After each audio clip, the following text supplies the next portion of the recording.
关注不迷路，每天更新故事，先点赞收藏再看哦。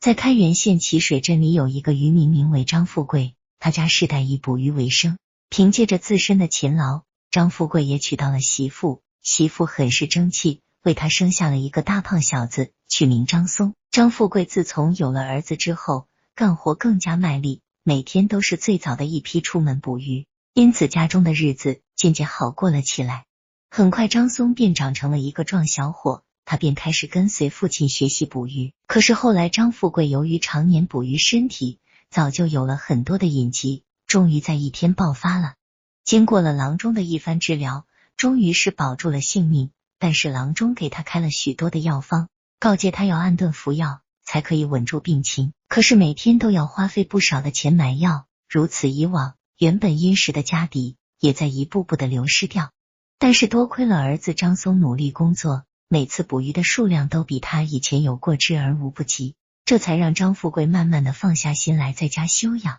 可是随着日子一天天的过去，张松的父母也开始发愁起来，眼看村里与张松相同年纪的小伙都娶到了媳妇，可张松却是丝毫没有动静，这可成了他们的一块心病。要是之前张富贵没有病倒的时候，定会有很多人家前来为张松说媒，可是如今村里都知道，他们家为了治病都把老底赔进去了，哪里还会有人肯嫁到他们家来呢？这天父母在一番商量之后，便将张松叫到了身前，说道：孩子，如今你已成年了，是时候攒钱娶媳妇了，我这病暂不治了，反正我也老了，能够看到你娶妻生子，也就死而无憾了。听到父亲的话，张松赶忙说道：父亲，你放心，你的病咱要治，我的婚事也要办，一切都是时机未到罢了，绝对不要自己泄了气。夫妻二人原本还想着劝说张松，可是张松却突然一摆手，转身离开了。夫妻二人对视一眼，皆是微微一叹，他们很了解自己的孩子，他总是会把父母放在第一位，总选择委屈自己，懂事的让他们都觉得有些心痛。自打今日之后，张松便更加的努力了，每天都是最早出门的，同时也是最晚回来的那一个。他的努力父母是看在眼里，痛在心里，可父亲张富贵也决定要好好养好身体，这样才能不辜负儿子的努力。这天一早，张松刚刚出门，便发现这天色极为阴沉，而且还伴随着阵阵狂风。根据他多年捕鱼的经验，这天气最好是不要下水。就在此时，父母也从屋中走了出来，对着张松说道：孩子，今天就歇一天吧，这样的天气哪里下得了水啊，万万不能冒险啊。张松为了怕父母担心，便说道：爹娘，你们放心，今天正好趁着这天我好好的补觉，你们可不能打扰我啊。说完，张松便回屋去了。父母对视一笑，也是回屋休息去了。可是片刻之后，只见张松悄悄地从屋内走了出来，他轻轻地拿好了家伙便出门去了。他之前撒谎只是为了不让父母担心罢了，可是若他不捕鱼，那么今日就会分文无获，哪里有钱给父亲抓药呢？所以他便不顾天气恶劣下水捕鱼去了。很快张松便来到了岸边，熟练地解开了拴在岸上的绳子，便划着船朝着远处而去。到了这开阔的水面，风似乎又大了许多，不禁刮起了阵阵的浪头，让张松都有些站立不稳。很快张松便凭借着经验来到了一处捕鱼的好地方，便决定再次捕鱼了。可是风浪太大，他接连撒出了数次网子都没有成功，让他很是着急。可就在这时，他发现那不远处的水面上似乎飘着什么，他仔细一看，瞬间便吓了一跳，这怎么看着像是一个人啊？于是张松不敢耽搁，收好了网子便朝着那人划了过去。由于浪花翻腾，张松是费了半天劲，这才靠近了那人。只见一个青衣女子正抱着一个木头在水上漂浮着，而这女子也是疲惫不堪，昏倒了过去。幸亏有着木头载着她，这才没有沉到水里。张松急忙跳到水里，将女子拉了上来。此时张松不住地拍打着女子，可是女子却没有一丝反应，莫非了溺水了不成？张松急忙进行抢救，很快随着张松的抢救，那女子的口中这才嗨出了许多河水。女子慢慢地睁开了眼睛，便见到了眼前的张松。女子问道：这是哪里？是你救了我吗？张松说道：我见小姐被这木头载着漂浮在水上，这才下去把你救了上来。闻言，女子终于反应了过来，急忙起身相谢。张松说道：小姐不必客气，如今小姐浑身湿透，不如先随我回家换身干净衣服，万万不要染上病了。闻言，女子便答应了下来。很快二人便回到了家，此时父母正在院中，发现自家儿子带回来一个湿透的女子，不禁疑惑起来。张松急忙解释了起来，父母一听他去捕鱼了，便是怒上心头，不过看到女子如此模样，便先暂且饶过了他，于是母亲便带着女子回屋去了。很快女子便换上了一身干净衣服走了出来，此刻张松这才发现女子的面容竟然如此的娇美可人，不由得愣在了原地。此时父母见到儿子的模样，不禁笑出了声，张松这才反应了过来，瞬间脸颊泛红，低下了头。此时父母便开始问起女子的来历，女子说道：我名李木秋，是樊安县李家之人，外出游玩时被人绑架来到了此处，后来我趁机跳到了水中，幸亏被张公子所救，这才脱险。闻言一家人这才知道了李木秋的来历，看她的模样就不像是一般家庭的女子，果然是一个大家闺秀。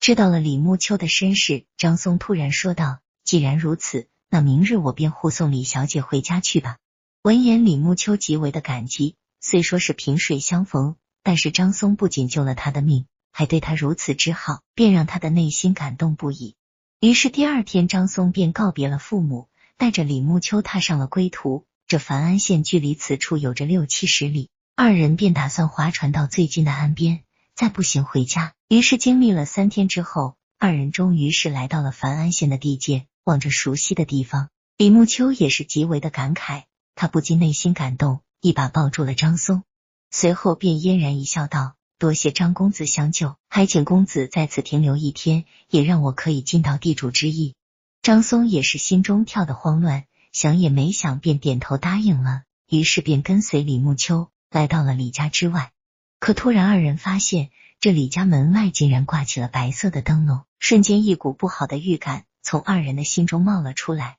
等二人来到李家之内，便可以看到到处都挂满了白色的摆件。李木秋内心大惊，他急忙跑到了李家的大厅查看。就在他到了大厅之中，眼前的一幕却让他直接跪倒在了地上。此时李家的管家终于发现了李木秋，便上前将他搀扶起来，说道：小姐，你可终于回来了，老爷因病去世了，你可一定要保重身体啊。闻言李木秋瞬间便哭成了一个泪人，他跌跌撞撞地跑到了父亲的灵前，大喊道：不可能，这根本就不可能，我的父亲明明还好的，为什么就离我而去了？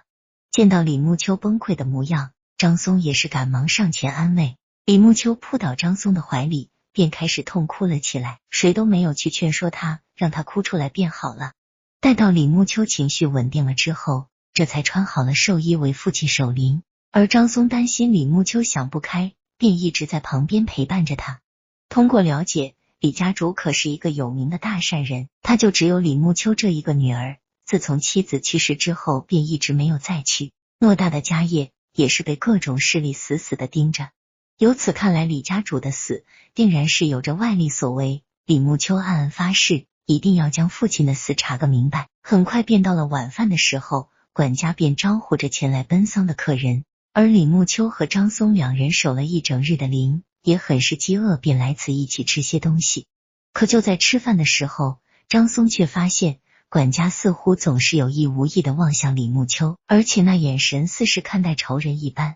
突然一个下人很是慌乱的跑到了管家身旁，在他的耳旁说了些什么，只见管家也是神情一紧，便随他走了出去。张松本能的感觉不对，于是他便为了不让李木秋担心，便谎称去茅厕走了出来，悄悄的跟随在管家两人的身后。只见二人来到了一间房屋之内，便关紧了房门，张松便偷偷的贴了上去，偷听二人的谈话。只听那管家说道：这不可能，他都已经死了，这寿材为何会出现异象呢？闻言张松内心大惊，可突然他听到又有人接近这里，他便急忙离开了这里。想到那管家的话，张松便决定去一探究竟。于是张松便偷偷来到了停放寿材的屋中，他仔细的打量着的寿材，甚至把耳朵贴到寿材上听了又听，可是一丝响动都没有啊。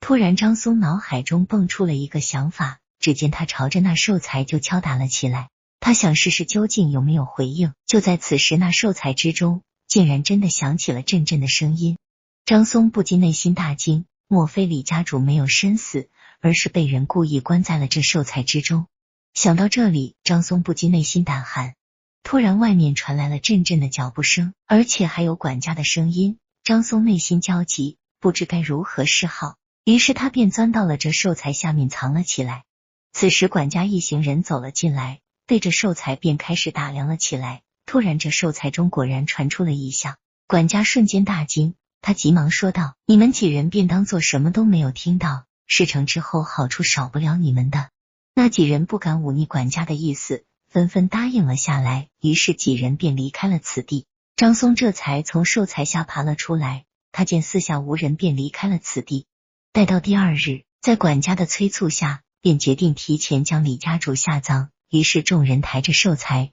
便朝着墓地出发了。但奇怪的是，李家小姐却声称不舒服，没有跟随队伍前去，管家更是内心一喜。很快管家一行人便来到了选好的墓地。管家说道：速速把老爷埋葬，切勿出了差错，否则我定会重罚。就在这时，一行人却突然从管家的身后出现，那中间的老者微微一叹，这才说道：管家，你就这么着急把你的老兄弟下葬吗？闻言管家瞬间大惊，他回身望去，只见李家主正活生生的站在自己的身后，不禁吓得瘫倒在地。管家大喊着：不要杀我，饶了我吧，我不是故意要害你的啊。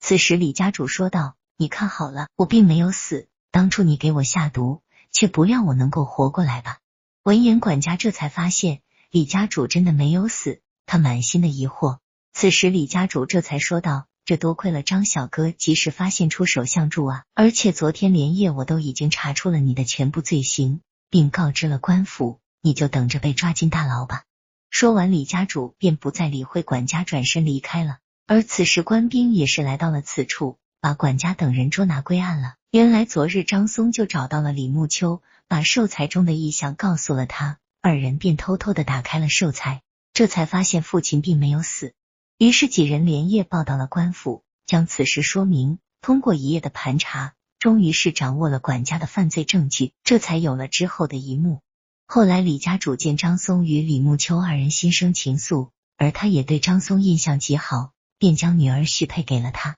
还派人把张松的父母接到了家里，一起为张松二人办了婚事。从此一家人一起幸福的生活在了一起。好了，本期的故事我们就讲到这，欢迎评论区留言讨论哦。感谢您的观看，如果想看更多故事，欢迎关注。